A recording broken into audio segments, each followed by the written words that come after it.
कि माई के बसेरवा में निमिया के पेरवा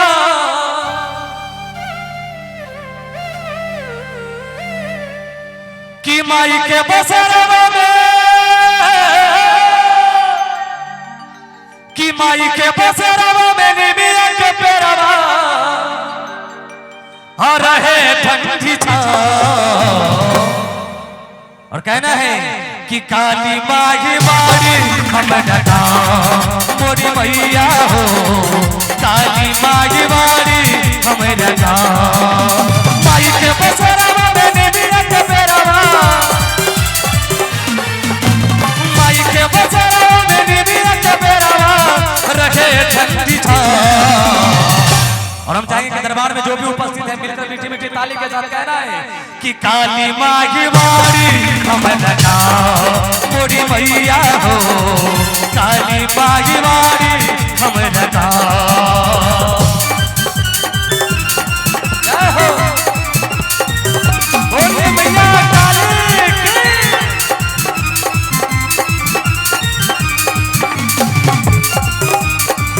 जय हो।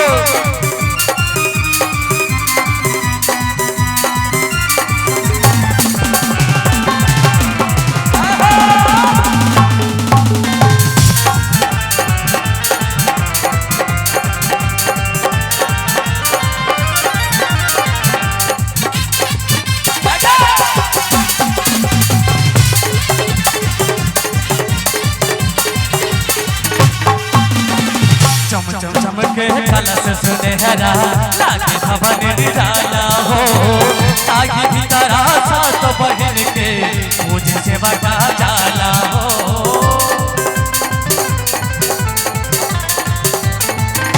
चम चम चमके कलश सुनहरा लागे भवन निराला हो ताकि भीतरा सात बहन के मुझे से बटा जाला हो ताकि भीतरा सात बहन के पूजी से बका जाना हो कहीं बने बकरता कहीं बहे नदिया कहीं बने बकरता कहीं बहे नदिया चले रहन दो और बोलिए साचे दरबार की कि कहीं बहे बकरता कहीं बहे नदिया अब आगे चारों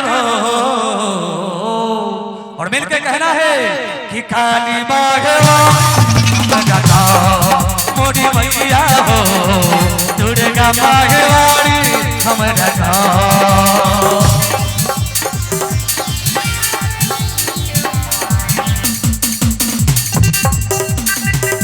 जय हो।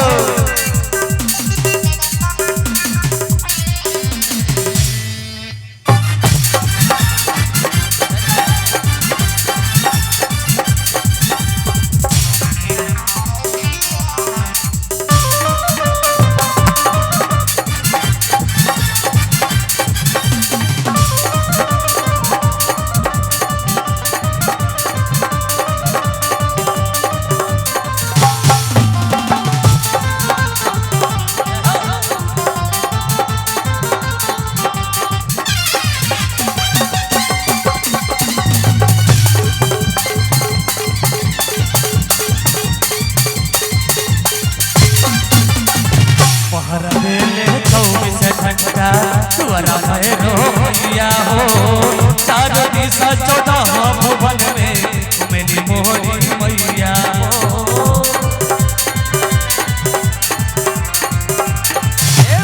हमारा देहले 24 घंटा तुअरा भैरो भैया हो चार दिशा 14 भुवन में मेरी मोहरी मैया हो चार रोज 14 भुवन में मोहनी मैया घर घर घूमन सेवा कवन के अपना घर घर घूमन सेवा कवन के अपना पवे खातिर कि घर घर घूमन सेवा कवन के अपना हर देखे खातिर और मिलके कहना है कि काली माघवारी मोरी मैया हो शीतला माघवारी